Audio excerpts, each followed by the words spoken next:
আমার হাতের বুটের ডাউল আর রুটি খেতে কিন্তু খুব মজা লাগে। তো আমার বুটের ডাউল আর রুটি খাইতে ইচ্ছে করতেছিল, পরে আম্মুরে বললাম একটু বুটের ডাউল রান্না করে দাও আর রুটি বানাই দাও। আর মায়েদের মন কেমন জানোই তো, বাচ্চারা কোনো কিছু খাইতে চাইলে সেটা আর না করতে পারে। পরে দেখি ফ্রিজে ডাল আসিল, ছোলা, ওইগুলাই বাঁচতে শুরু করছে। আজকে আবার বুটের ডাউল ছিল না, তো ওইগুলা চুলায় রান্না করবে। আর ফ্রিজ থেকে তেলও বের করে নিছে। আর বুটের ডাউল কিন্তু গরুর মাংসের তেল দিয়ে খেতেই বেশি মজা লাগে। তারপরেই তো মশলাটা খুব ভালো করে কষিয়ে নিতেছে। আর আমরা তো অনেক বেশি ঝাল খাই। তারপরে এই যে তেলগুলো দিয়ে দিতেছে, এগুলো একটু সিদ্ধ হবে তার জন্য আগেই দিয়ে দিচ্ছে। আর আম্মু এক পাশে তরকারি রান্না করতেছিল আর এক পাশে রুটি বানাইতেছিল। আর ডাউল এগুলা কিন্তু রুটি দিয়ে খেতেই বেশি মজা লাগে।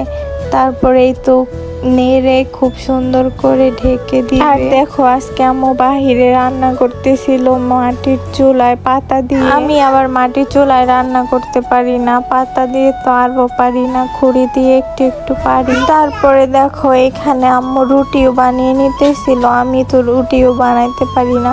দেখো এখন কিন্তু এই মাংসগুলো খুব সুন্দরভাবে সিদ্ধ হয়ে গেছে। যেহেতু বুটের ডাউলগুলো আগে সিদ্ধ করে নিয়েছি, তার জন্য এই মাংসগুলো একটু ভালোভাবে সিদ্ধ করে নিতে হবে। তারপরে দেখো এখন যেহেতু এগুলা সিদ্ধ হয়ে গেছে, তাহলে এখন বুটের ডাউলগুলো দিয়ে দিব।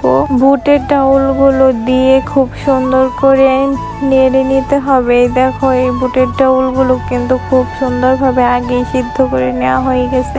এখন হালকা একটু কষে নিলেই হবে। আর যেহেতু এগুলাতে অনেক ঝোল ঝোল লাগতেছিল, তাই এখানে আর পানি দেওয়া যাবে না। এখন এইগুলো খুব সুন্দর করে আর একটু ভালো করে কষিয়ে নিতে হবে। আর তোমরা কি জানো, মাটির চুলায় রান্না করতে গেলে জাল তো ধরতেই চায়। তারপর আম্মু এখানে দেখতেছিল ডাউল সিদ্ধ হয়েছে কিনা। ডাউল সিদ্ধ হয়ে গেছে, আর একটু সিদ্ধ হওয়া লাগবে। তো এখানে রুটিও বানিয়ে নিতেছিল। আর আজকে আটা দিয়ে রুটি বানাইতেছিল। দেখো আমি কিন্তু অত সুন্দর করে রুটি বানাইতেও পারি না।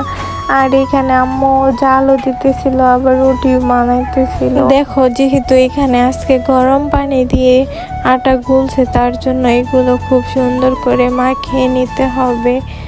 তো এই দেখো ছোট ছোট করে গোল গোল করে কেটে নিতেছে। তারপরে এখানে অল্প একটু আটা দিয়ে সুন্দর করে রুটি। আর তোমরা কি জানো, আর রুটি বানানোর সময় আটাটা যত সুন্দর করে মাখানো যাবে, রুটিগুলো ততই সুন্দর হবে। তো এখানে খুব সুন্দর করে এই আটাগুলো ডলে নিতেছে। তারপরে এই দেখো খুব সুন্দর করে রুটিও বানিয়ে নিচ্ছে। তারপরে এই তো তরকারিটাও প্রায় হয়ে আসছে। তো আর একটু ঝোল শুকাই গেলেই হয়ে যাবে।